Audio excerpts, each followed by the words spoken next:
Welcome, and thank you for tuning in to the Sunday services at Center for Spiritual Living, Denver. We are a loving and prospering community in the heart of Denver and online. We now conduct hybrid services at the historic Grant Avenue Community Center and Sacred Place, located at 216 South Grant Street, Denver, Colorado.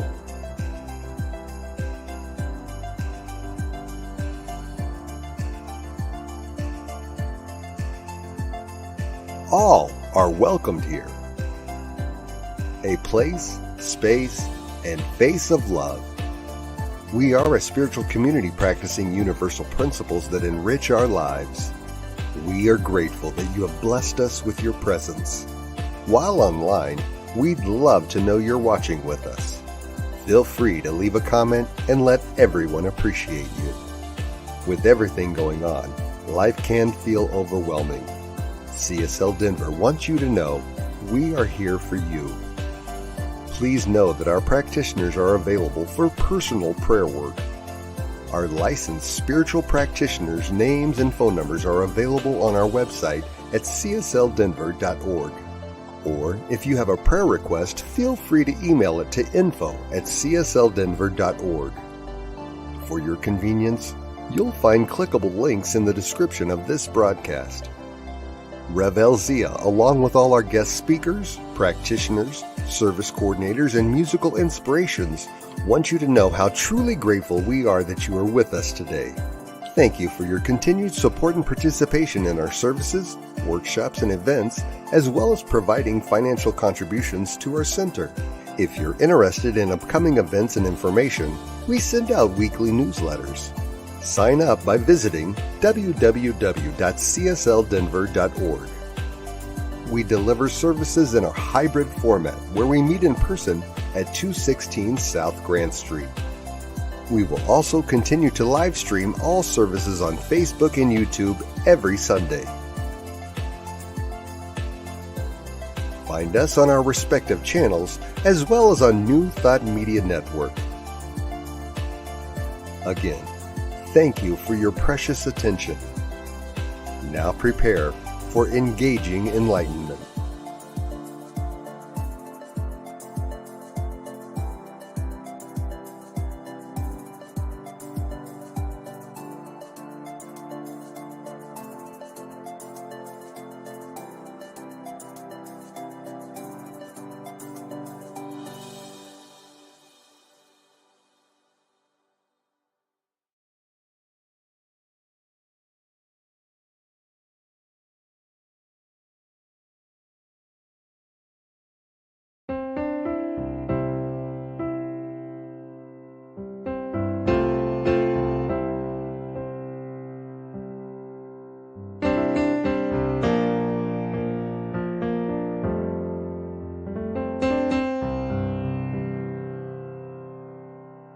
There is a garden where dreams come true,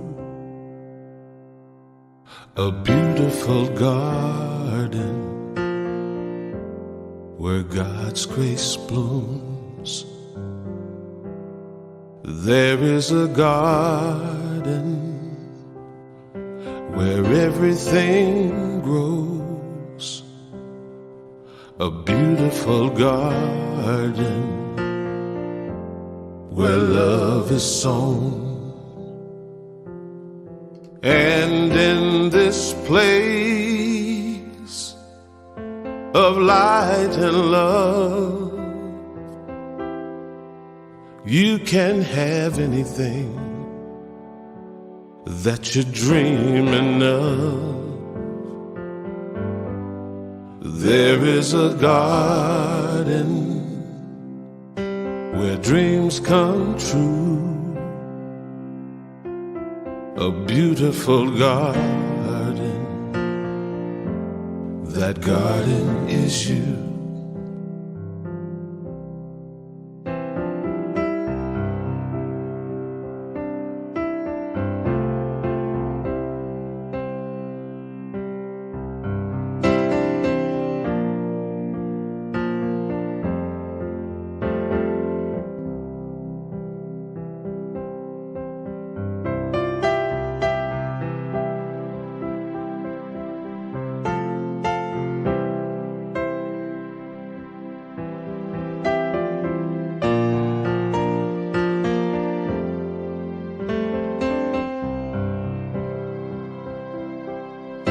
And in this place of light and love, you can have anything that you're dreaming of.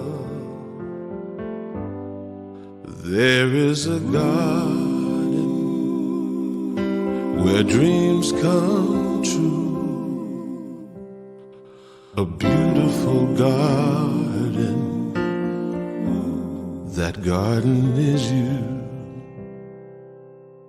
Such a beautiful garden. That garden is you.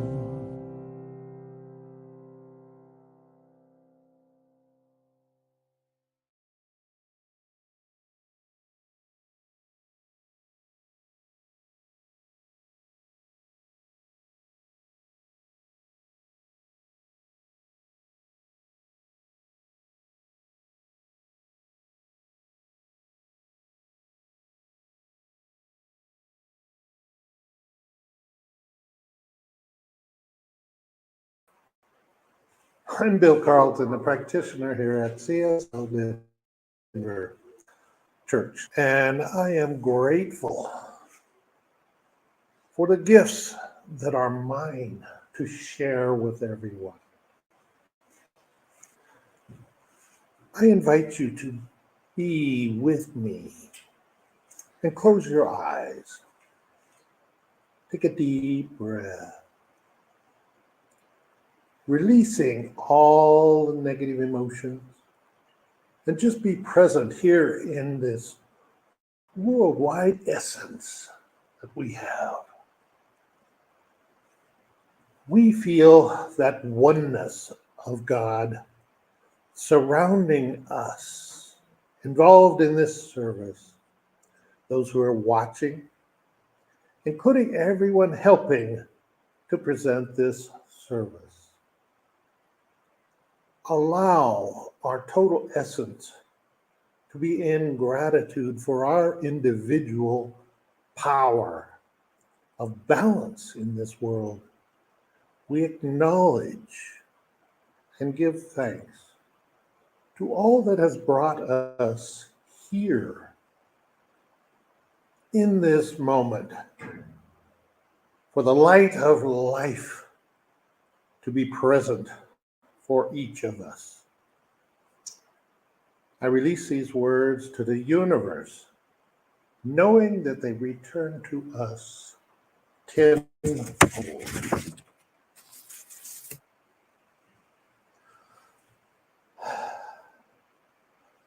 We welcome and we come together in community,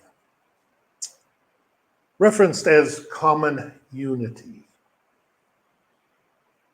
For this light of life to be present, the world is my oyster, is the talk title for today. An oyster takes an awful irritant, transforms it, coating it with its essence, and produces a beautiful pearl for us. We like the oysters. Begin with our inner work and then take action needed. We treat and move our feet. Ernest Holmes stated, "We do not change all the patterns of our thoughts in a moment. Rather, it takes place little by little until gradually the old thought patterns become transformed into new ones by some inner alchemy of the mind." Science of Mind, page 114. He also stated, "Nature will not let us stay in any one place too long. Nature demands the change in order that we may advance. When the change comes, we should welcome it with a smile on our lips and a song in the heart. So Science of Mind 285.1. And now a bit of music from Jeff King. Thank you. Good morning again, friends. Got some Kenny Loggins this morning.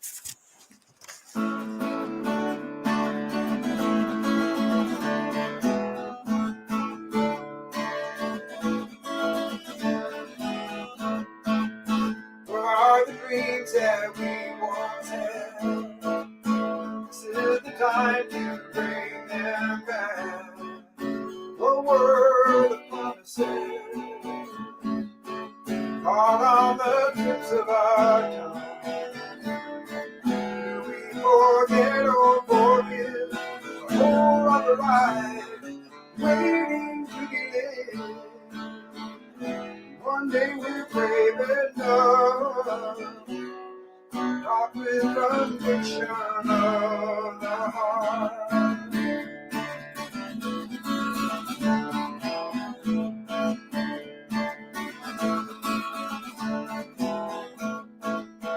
Down your streets I've walked alone. There might be were not my own. Such was the path I chose. Doors I had opened and closed. I'm tired of living this life, fooling myself, leaving where I've never given love any conviction of the heart. One with the earth, one with the sky, one with everything in life. I believe it'll survive if we only try. How long must we all wait to change?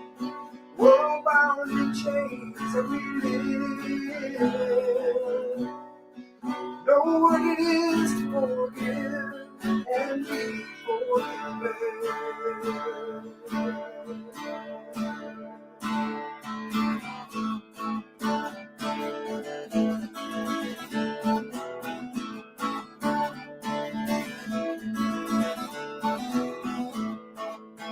Many years of taking out.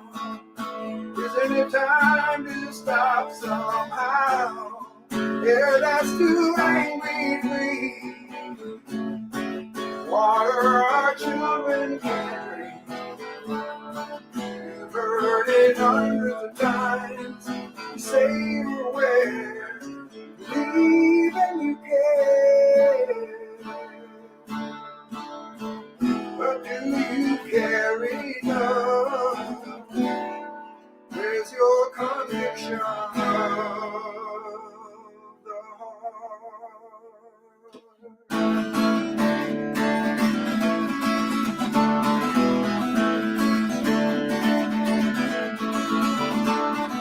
One with the earth, with the sky, one with everything in life.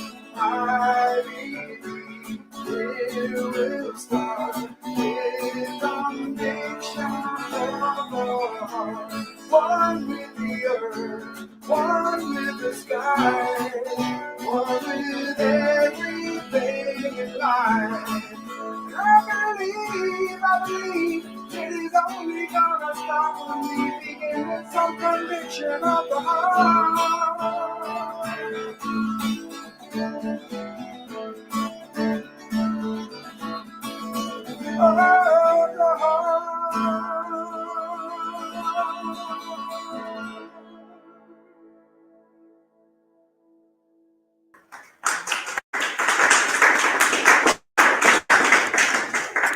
Good morning, and welcome to CSL Denver, a space, a place, and a face of love. a spiritual community teaching ancient wisdom and utilizing universal principles to change our lives and the lives of others. I'm so glad that you are here today as we continue our monthly theme of curiosity as a superpower. Curiosity as a superpower. And today, as Bill said, we are looking at the phrase, the idea, the concept of the world is my oyster. Now, this phrase that was actually kind of retooled from Shakespeare, one of Shakespeare's plays, speaks to the idea that there are many opportunities and many things to accomplish if we take this idea of the world as my oyster. So it gives us that idea that if we're willing to work hard, if we're willing to be creative, if we're willing to be curious enough about the world, we can take anything and turn it into a pearl. Anything and turn it into a pearl. Now, that's a mouthful, right? Because we know that for a pearl to be created, the oyster first has to have something that's irritating it, right? It does not start from a point of comfort. It starts from a point of uncomfort, from adversity. And so we keep that in mind. But more importantly, this image of the oyster suggests that hidden deep within us, just like in the oyster, there's a superpower. There's something within us that allows us to change adversity into stepping stones, that allows us to take hardships into trophies of overcoming. Because these are the things that we need in life to move forward. And so when we're able to do that, and we have the ability to transform adversity into a beautiful gift, we realize that is not only true for ourselves, it's true for everyone else, and it's true for the whole world. Now, being a good Florida boy, I love oysters. I don't, and I don't, some people don't like oysters, and I understand. It's an acquired taste, one might say. But the skill of the oyster is magnificent to do that, to turn that irritant into a pearl.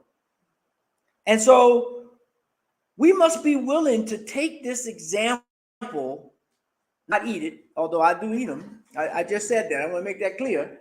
But we look at that metaphor of life, of how the oyster takes something that is discomfort. Now I'm sure, I'm going to close my eyes. You can raise your hand. I won't even see who it is. I'm sure everybody has had an irritant somewhere, right? That they just hated, or they couldn't get rid of, or they thought they got rid of it and it came back. That's this thing called life.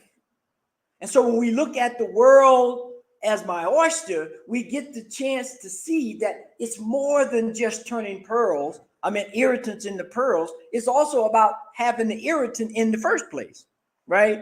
And so when we're allowing ourselves to call attention to this irritant and go deep within and find that wherewithal, find that solution, find that thing that allows us to turn that thing over, then we begin to step into a new way of living.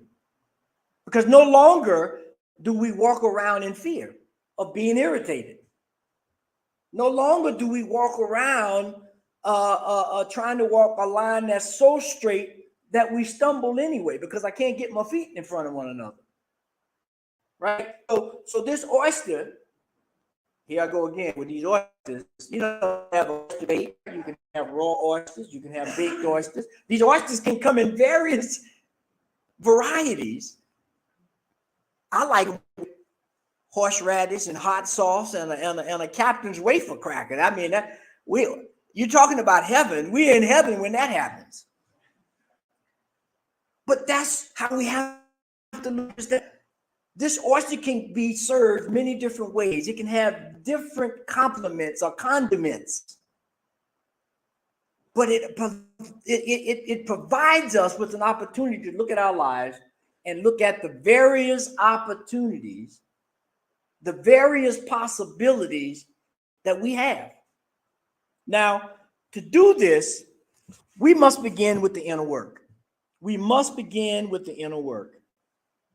And so when we think about this phrase from Buckminster Fuller, Buck says this: you never change things by fighting the existent reality. To change something, build a new model that makes the existing model obsolete. Now just think about that. That we could stop the sermon right there. Don't try to change a model that's not working anymore. Just create a new model. The world is your oyster. You have the ability to change things in your life. This teaching, this philosophy says, change your thinking and change your life. I'm sure we've all had some experience where we got into a funk, we got an irritant somewhere, and the longer we dwelled on it, the more irritating it became. But the moment we had something inside us to shift the gear, it could have been a song, it could have been a movie, it could have been a friend that said, look, you've been down long enough. Let's go play some golf or whatever. Your mindset changed, and that irritant begins to change. 1 week, 2 weeks. A month later, you forgot about the irritant. And really, when something happens again, you're able to look at that and say, ooh, I know where I got the strength to go through this particular situation. It was because of that one. I turned that irritant, that piece of sand, that bad thing into something good. And so when we do this, we're able to as Bill said earlier, our founder says we have to treat and move our feet. We have to move away from the condition and look at the possibilities. And when we do that, all doors are open. At that point, it's like Aladdin's lamp. You rub the lamp and the genie comes out and you got 3 wishes. Now we're not talking about magical thinking in that regard, but that is a great metaphor to teach us about how we have the ability to change our mind, to grant a wish. To make a wish is really just creating a vision. It's another name for creating a vision, right? Because when you wish for something, you closing your eyes and you're trying to visualize. You're trying to think about something that is currently not in your present existence. And so when we look at all these old stories and these aphorisms of the world is your oyster, we have to go deeper. We have to go within, which is what the oyster does. It goes deeper inside to look for a different meaning, to look for more evidence, as we always say, the evidence of things unseen, right? And so when that happens, we begin to tap into a concept or connect with the divine at an intuitive level. The oyster does not think about, what am I going to do with this irritant? It may take a minute to figure out it's an irritant, but once it figures out it's an irritant, it goes to work. It starts turning. And that's what we have to do. Sometimes we have to sit with our issues. Sometimes we have to sit with our uncomfortableness. But these things have come to pass, they have not come to stay. Perfect example of what the oyster shows you. And so when we're able to tap into this curiosity and this intuition and allow ourselves to be present in the environment, then we can look at this phrase here by Dr. Ernest Holmes. And Bill read it earlier. It says, nature will not let us stay in one place too long. Nature demands the change in order that we may advance. When the change comes, we shall welcome it with a smile on our lips and a song in our heart. So by definition, the nature of reality is to change, is to move beyond.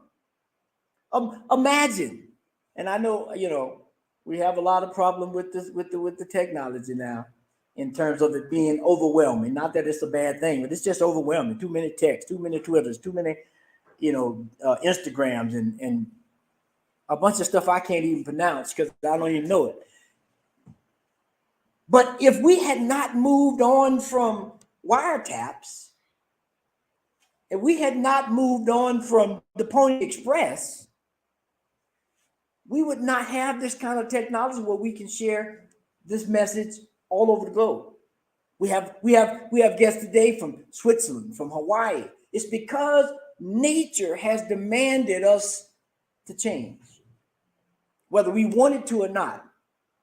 And sometimes we go kicking and screaming, but the reality is once we can settle in and take that thing that might be an irritant, we get a whole new perspective, a whole new level of that superpower kicks in, right? Because now I'm more curious. Oh, I can do this and send something to Hawaii or send something to Switzerland. What else can I do? What other kind of opportunities? The world is my oyster. What are the possibilities that we have available to us that we might not be taking advantage of? So when we see that we live in a spiritual universe that responds to us, that's a mirror to us, what we reflect to it reflects back to us. When that happens, we can step into the allness. We can step into the allness of God, and then we look at these verses from the Bible. Two great ones for this point. Proverbs 3:5-6 says, "Trust in the Lord with all thy heart, and lean not unto thy own understanding. In all thy ways acknowledge God, and God shall direct thy path." And then Romans 8:28 says, "We know that all things work together for the good of those who love God, those whom he has called according to his plan." Now, I know that was a lot, so we'll just capsulize it real quick, right? So in Proverbs, it's basically saying, not that we shouldn't use our mind, not, lean on. It's saying lean into that intuition more than you do your rational mind. Because in my mind, I can make anything true. I can make it all true. And especially now with the internet, I can find something on the internet to collaborate anything I say. Right? They got this whole thing now called deep fakes. I saw a news article on CBS. They took prominent individuals and did a deep fake and supplanted words in their mouth, and the person was the actual person. They did a Tom Cruise one. They did a Obama one. They did one of some other actor. And if you did not know, you would think that person made the statement. Deep fakes, right? That's what happens when we get too rational. But then when you begin to step in, you use the rational for what it's worth. But then, there's a saying that goes like this: the mode of transportation you took to get to this building is not the mode of transportation you took to come in the building. Most of you drove or caught a public transportation to get you here, but you didn't drive the car into the building. You didn't ride your bike into the building. You took your rational whatevers to get here, is what that metaphor is saying. But when they come in, I need to go to a different way of understanding, this intuition, this way of looking at things. And so that's what this is speaking to, that we have to lean on the intuition, the deeper wisdom, the deeper understanding within us that's all have, that says, take that irritant, turn it into gold, turn it into a pearl, turn it into a business, turn it into a successful relationship, whatever that irritation might be. And when we can do that consistently, now we got something. And so when we can step away or step back and allow our oyster nature, if you will, right? Because we say nature is a reflection. We said it's a mirror of us. So there we have oyster characteristics. We have whale characteristics. We have bumblebee characteristics, because it's a reflection. But when we can step into this oyster nature, now we begin to understand the ways that the divine works. And so when we look at this next slide here, it speaks to this. Ecclesiastic says, in the days of prosperity, be joyful. But in the days of adversity, consider God has made the one as well as the other, so that man cannot discover anything that will come after him. Basically saying, life is not always a crystal stair. And the oyster gives us a great example of that by saying, yeah, sometimes I get these irritants, but guess what I do with them? I turn them into pearls, and they are worth lots of money. And they are coveted. These are things, these pearls that I take out of my badness and turn into goodness are heirlooms. We pass them down into the family.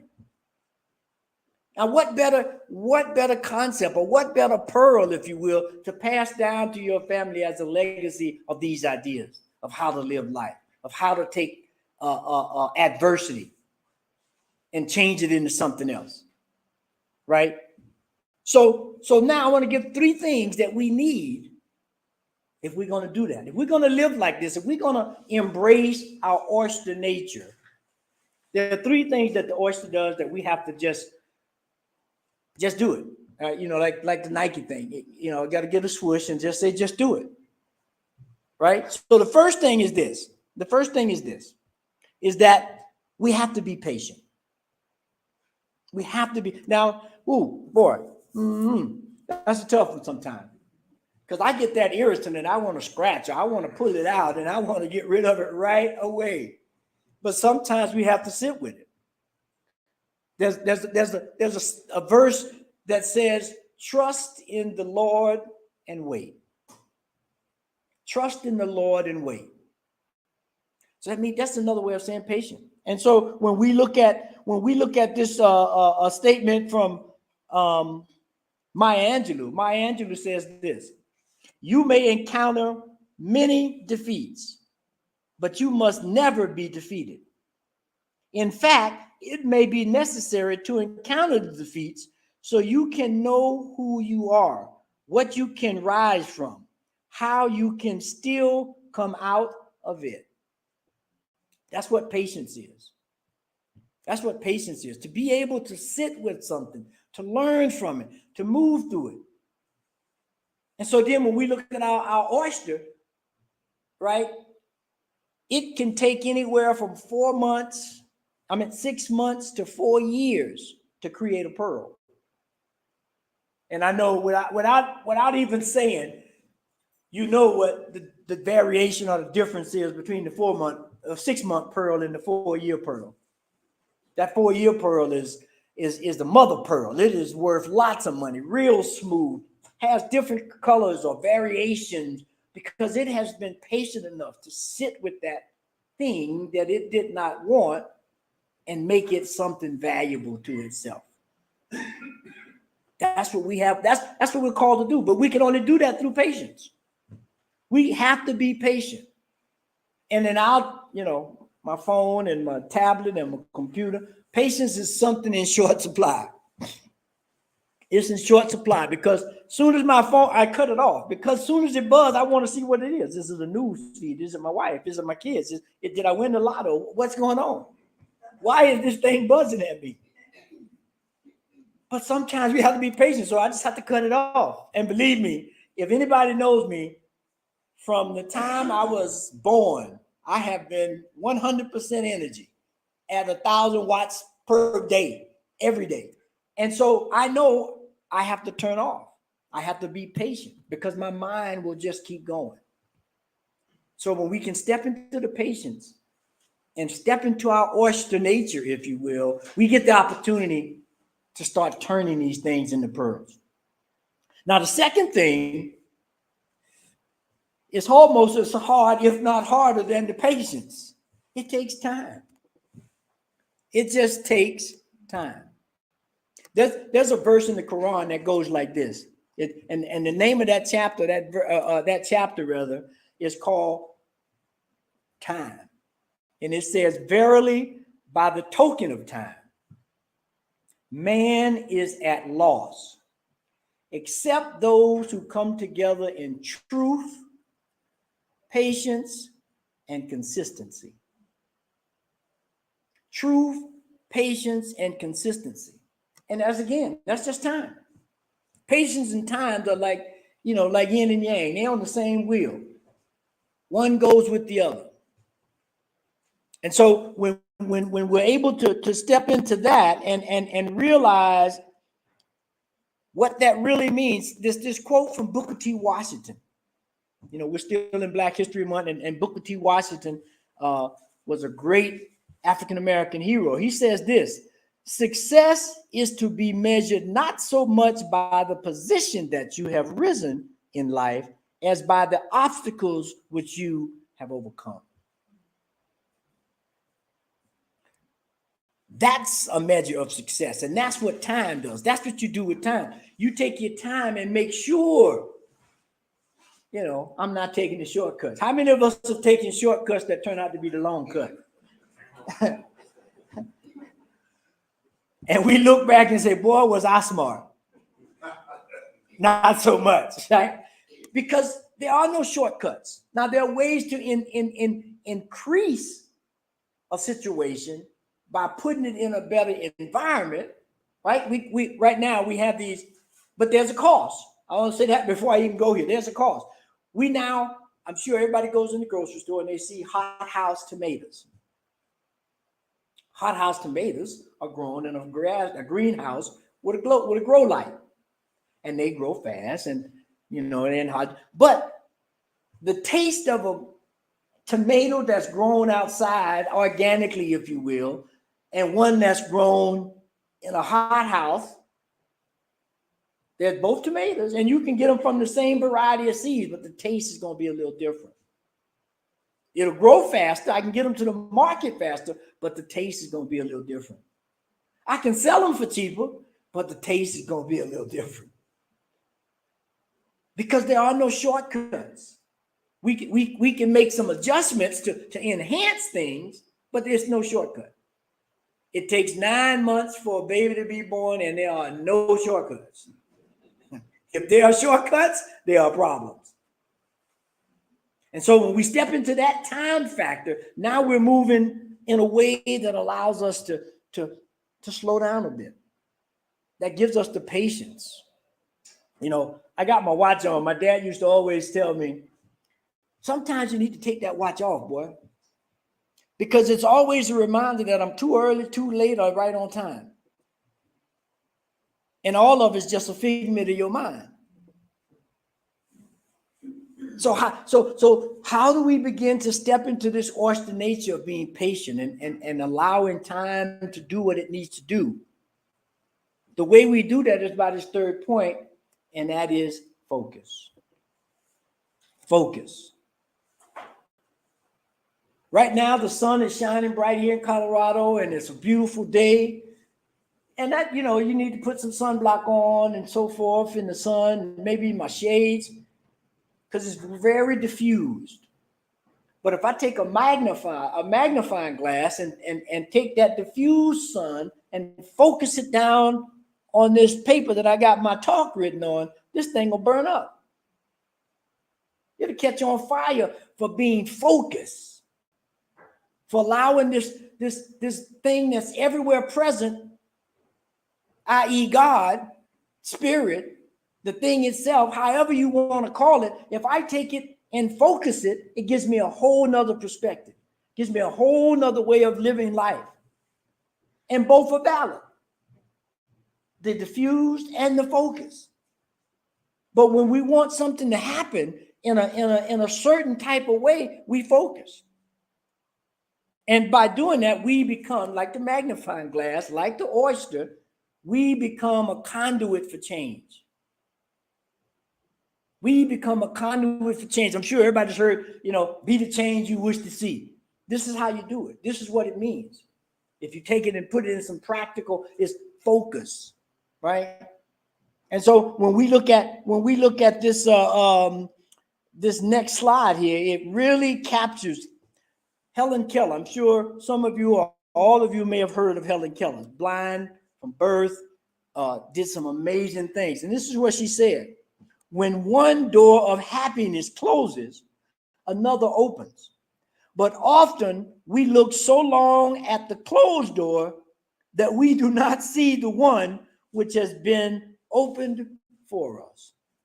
Now, this is from a blind woman who couldn't see from a very, very young age.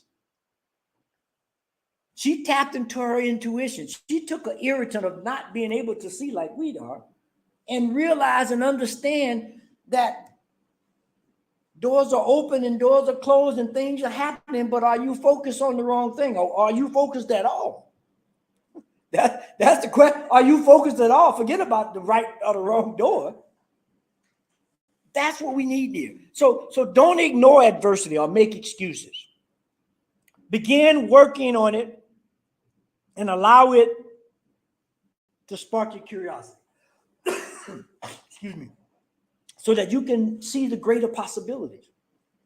So that you can begin to open up to a wider vista and then bring it into focus when it's needed.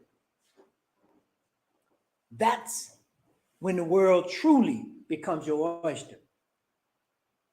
And you can have them baked or fried or raw, and it won't really matter. And on occasion, if you have them raw and you open it up, you might find the pearl. You might find the pearl. And so when we're able to step into patience and time and focus, we activate our oyster nature. We activate this ability to turn irritants into pearls. The master teacher Jesus did it this way. He said, I can turn that water into wine.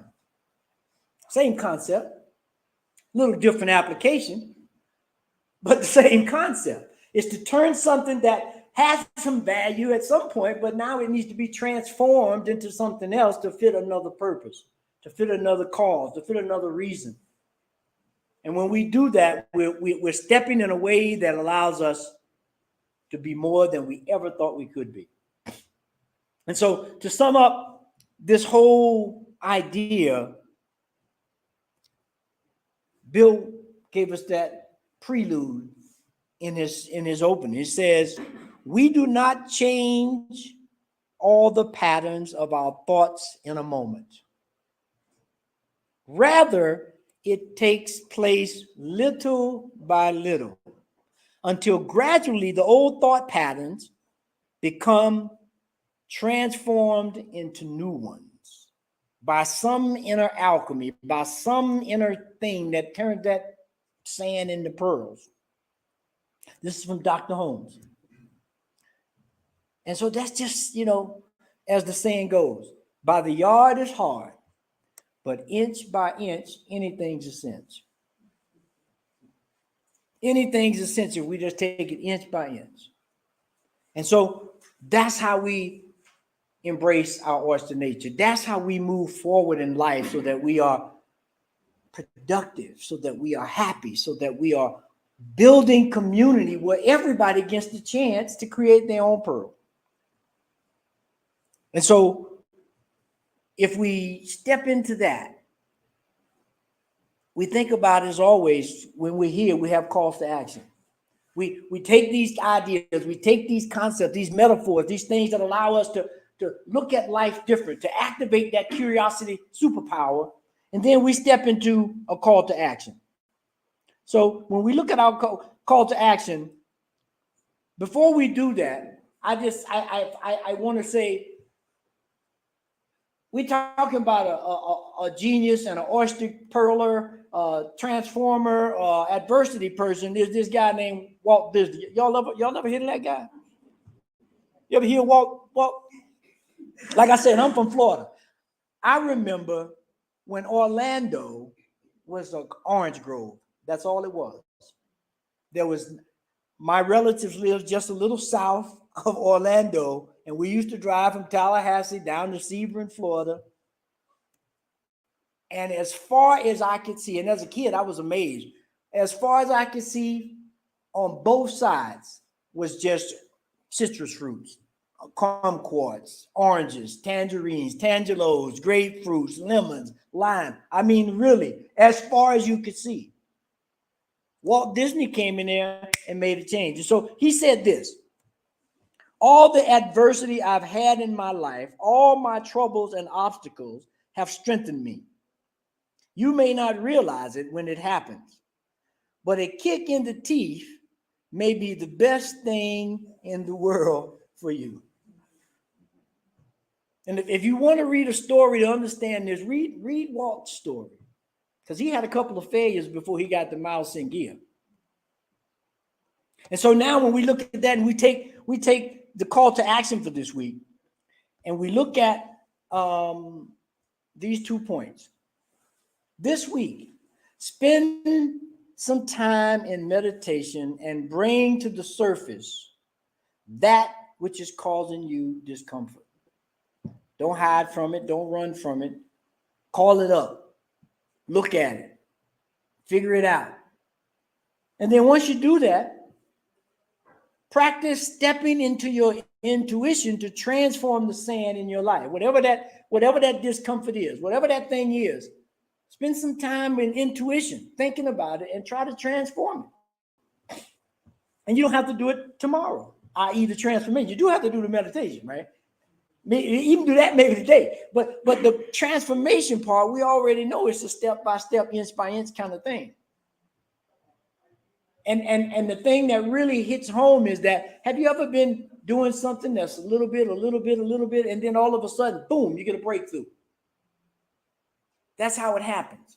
And that gives you the strength. So when we can do these things for this week, and any week, really, meditate, look at what's discomforting you. Is it my relationships? Is it my job? Is it my image of myself? And when you find it, and you don't have to get the biggest one in your life, right? So you set yourself up for failure. But find something that you really want to work with that you can practice on. And when that happens, life will change. You'll be able to turn those bits of sand, those irritants, those adversities into pearls. So with that, we have this affirmation for the week that allows us to anchor this before we go into prayer. And it says this: I am a catalyst for change in the world, and that change is happening now. I am a catalyst for change in the world, and that change is happening now. Because the moment the sand gets into the oyster, it immediately starts making the change. Let us pray.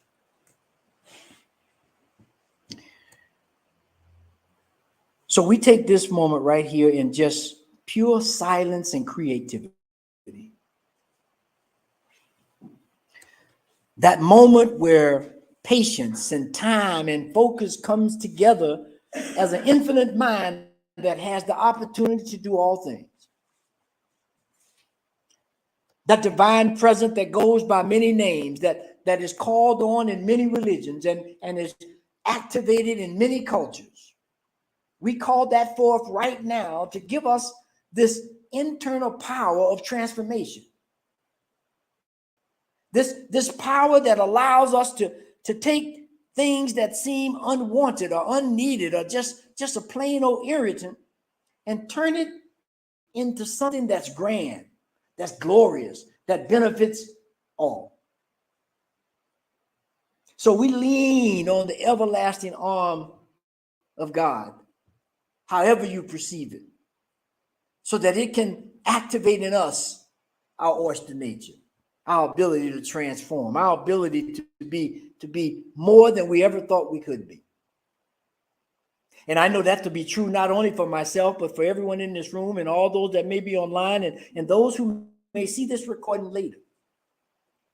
Because it is that communal understanding, it is that communal vibration, that energy movement that allows each and every one of us to be a support for each and every one of us, to be our brothers and sisters keeper. And so I know right here and right now, and I declare that today I am a catalyst for change in my life and the world. That I am here on divine purpose. And so I give thanks. Excuse me. I give thanks for this opportunity to bring this forth, to highlight this idea, to awaken with each of us this superpower called curiosity of how do I make life better? And so it is in that attitude of gratitude, in that air of thanksgiving, that I release this prayer into a law that's always operating, that's always working, that it returns multifold. And so I know this is already active in our lives. So I just release, I let go, and I know that it is absolutely so. And so it is. Amen. And so it is. Amen. And so I want to thank everyone for being here. I got a little long-winded because I got excited about these oysters. I might go get some oysters today. I just tell you. But I tell you what I do want to say. I want to thank everyone that's here and everyone that's online for being here, for listening, for participating. And hopefully you take one or two things home and practice them. Because, I mean, it's great for us to have conversation and ideas, but if we don't put them into practice, I mean, I'll leave that alone. I'll let that stand on its own. It does very well on its own. But I want to thank you, and we're grateful for your time, your treasure, and your talents that you share here at CSL Denver. We are community seek to be an active arm in the community. We're just coming back. This is our second full month after the pandemic of being back in person, of getting people together, and we're looking forward to, as spring comes in Colorado, is to really be involved in our community so that we can get these teachings to others however they find it, wherever they need it. And so for those who are new or those who are continuing participants, we thank you. And so if you look at across the bottom of the screen, you'll see the different ways you can give. You can go to our website, click the donate button. You can click on your phone to text to give. The number is 616-441-0689. It's a new number, so I have to make sure I got it right. And you have to just put in give and the amount, and then it'll ask you for a credit card. Or you can send a check to the P.O. box. But however you give, we appreciate it. And so as our customary practice is, as we give our time, gifts, treasures, and talents, we place our hand over our heart to seal that if that feels comfortable, and we repeat this affirmation. This precious gift is spirit informed, circulating and blessing all that it touches. Freely I give, and joyously I receive, and so it is. Amen. So it is. Amen.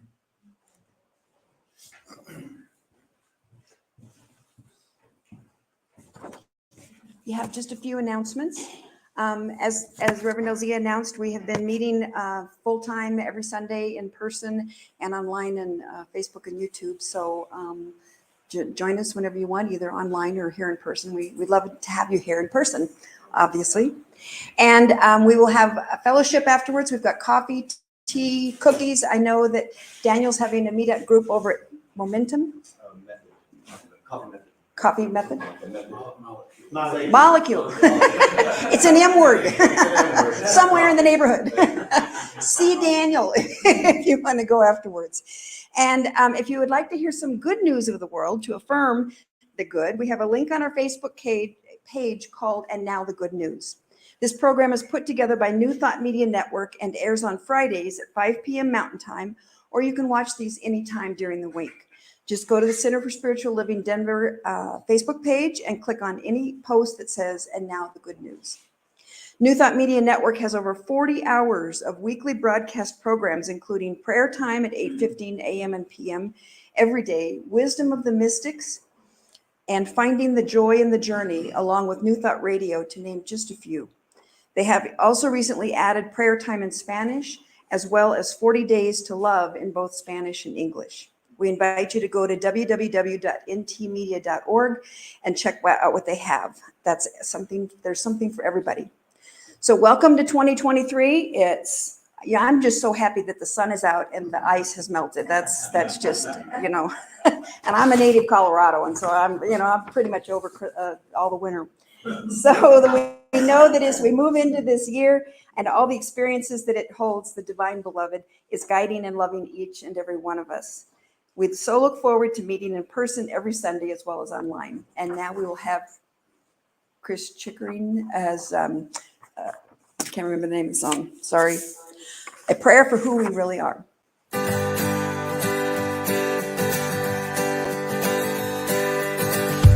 This is a prayer for the love within us. This is a prayer to release our hearts. This is a prayer that we carry with us. This is a prayer for who we really are.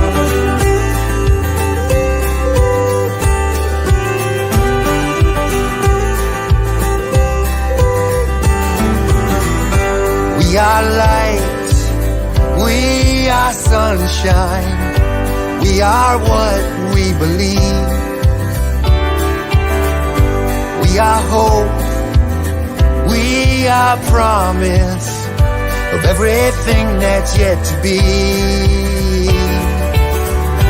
We are bliss, we are laughter, we are flowers in the spring.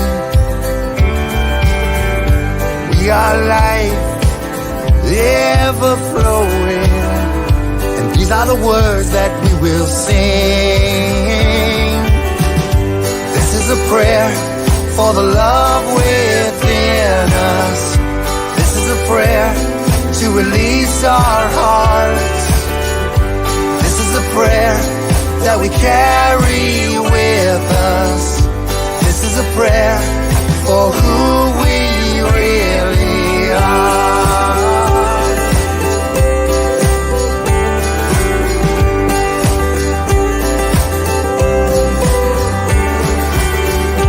We are strong, we are fearless, we find the comfort in our souls.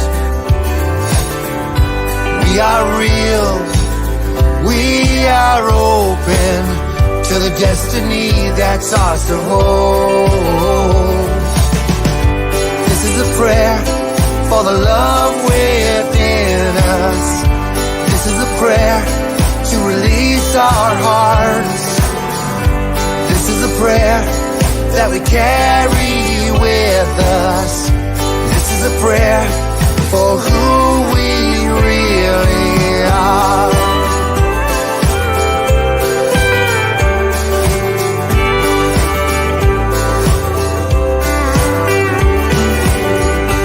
We are here, we are present in every moment that we breathe. We are peace, we are freedom, and this is a song for you and me. Yeah, this is a prayer for the love within us. This is a prayer to release our hearts. This is a prayer that we carry with us. This is a prayer for who we really. This is a prayer for the love within us.